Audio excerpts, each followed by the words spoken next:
Hey everybody, it's Mrs. Peachy from your WCA Physical Science class, and now we are doing the final part of the semester 2 review for the test.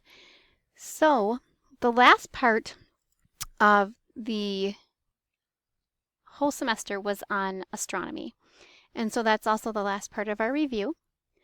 Just to kind of go through some main points, we talked about a geocentric and a heliocentric solar system. So a geocentric is equal to Earth-centered. Okay, and this was primarily going to be Aristotle and Ptolemy. And then we got Copernicus that came in and said it was a heliocentric solar system. So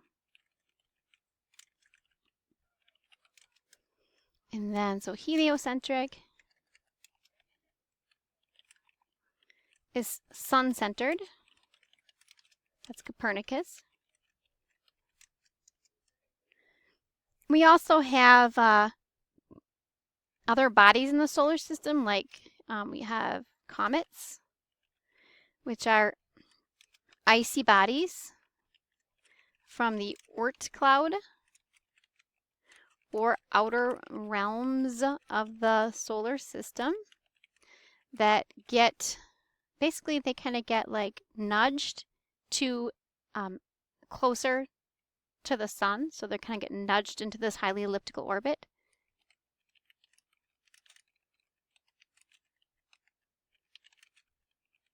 And when they get close to the sun,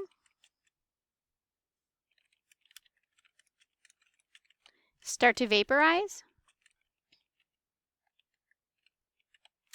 producing a tail that points away from the sun. They always point away from the sun because the tail is actually blown away by the solar wind. We also have asteroids, which are leftovers from the early solar system. And we have dwarf planets. Like Pluto, these are spherical in shape, but too small to clear their the orbit around, or the neighborhood around their orbit.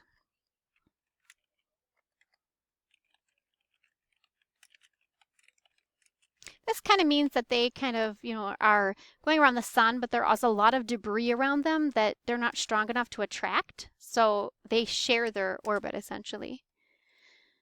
So we have gas giants are our outer planets. The outer planets are gas giants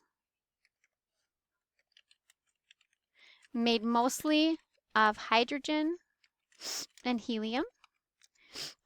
We also have, like Neptune and Uranus have some methane ice crystals that give it a blue color.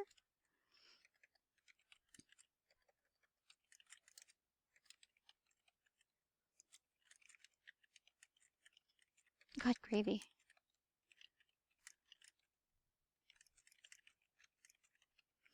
Okay. The sun's light, the visible light comes from the sun's photosphere.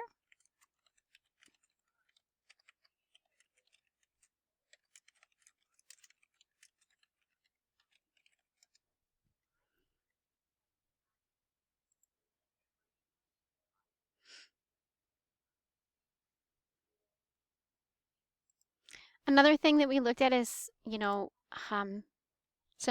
centripetal force, which is basically the force of an object that is moving in a circle.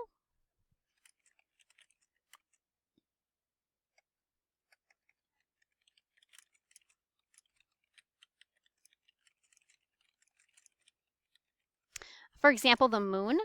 The moon has a centripetal force applied to it by the Earth's gravity.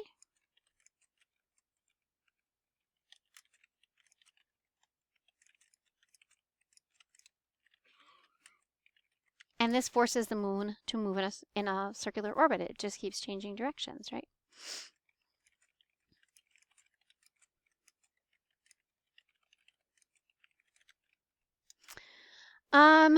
So planes fly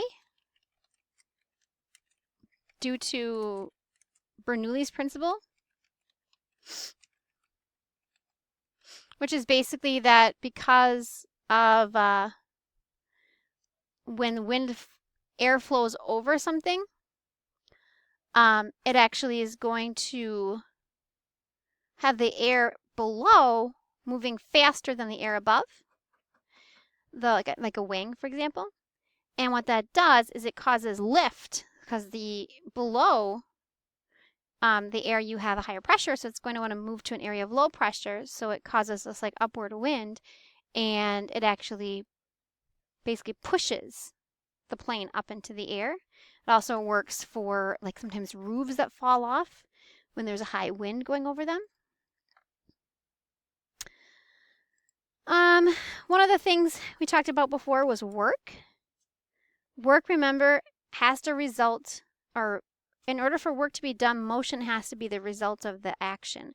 So you can push and push and push all day in an elephant. If it doesn't move, you're not doing work. Because we said work is equal to force times distance. So that distance is the distance moved. So you have to move it, right? A compound machine is made up of two or more simple machines.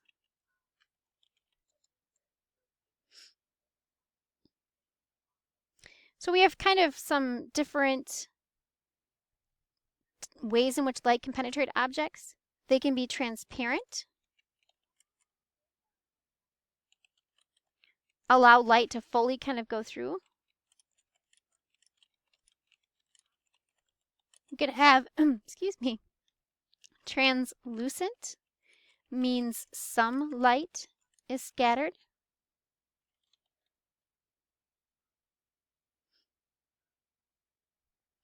And we have opaque, no light can pass through. Most objects are translucent. They're not extremely perfectly transparent. Sometimes windows can be completely transparent. But they're dirty at all. They're not going to be transparent. They'll be translucent. So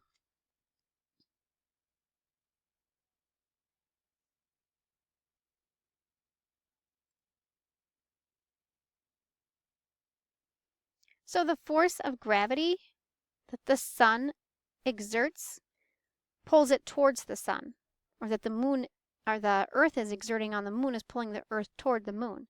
The moon also exerts gravity on the earth, and it pulls the earth towards the moon, or earth exerting gravity pulls the moon towards the earth. That's what I meant to say before. So gravity pulls one object toward another. We talked a little bit about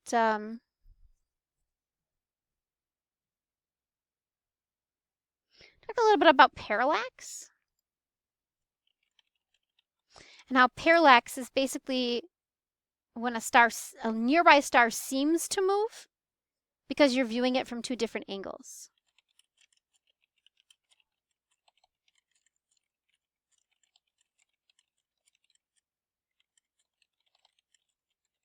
So those positions are the Earth's position in June, say, and December.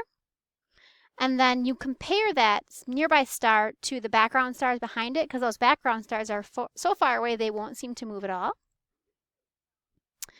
We also talk a little bit about nebulae. A nebula singular is where we see newborn baby stars formed.